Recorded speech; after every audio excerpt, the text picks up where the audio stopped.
আপনারা দেখছেন নরসিংদীর কথাটি। পাঁচদুনা ইউনিয়নে পথসভায় ডক্টর আব্দুল মঈন খানের আগমনে বক্তব্য রাখেন মোহাম্মদ রাসেল মিয়া, সাধারণ সম্পাদক, পাঁচদুনা ইউনিয়ন যুবদল। বক্তব্যে ডক্টর আব্দুল মঈন খানের ঘাঁটি পাঁচদুনা ইউনিয়নের মাটি, সেই বক্তব্য তুলে ধরেন ভাটপাড়া প্রোগ্রামের আলোচনা সভায়, সর্বশেষ পথসভায়। অনুরোধ করছি উপস্থিত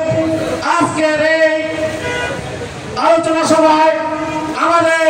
সততা নীতি ও আদর্শের মূর্তপ্রতীক, কালো টাকা মুক্ত রাজনীতির প্রবক্তা, উপমহাদেশের প্রখ্যাত শিক্ষাবিদ, পাঁচদুনা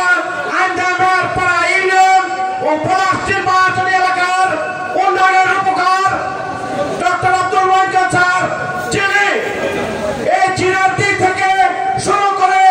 এই 1991 সালে সেই নির্বাচিত হয়ে এবং কালো টাকা ও সন্ত্রাসমুক্ত রাজনীতি প্রবর্তন করেন এবং 1991 সাল থেকে 2006 সাল পর্যন্ত চারবারের জাতীয় সংসদ সদস্য এবং 3 বারের মন্ত্রী হয়ে আমাদের যত উন্নয়ন আছে, রাস্তাঘাট জিনাদি থেকে সেই সদর এই কান্দার পর্যন্ত রাস্তা, এখানে যে পরিচালনা থেকে সেই প্রলম্ব হয়ে সেই কান্দারের রাস্তা, আমাদের আনাচে কানাচে নির্বাচনে মঈন খান স্যারকে বিপুল করে পাশ করে আমরা পাঁচদুনা ইউনিয়ন থেকে দেখে দিব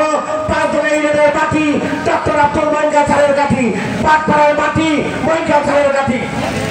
সংগ্রামী সাথী বন্ধুগণ।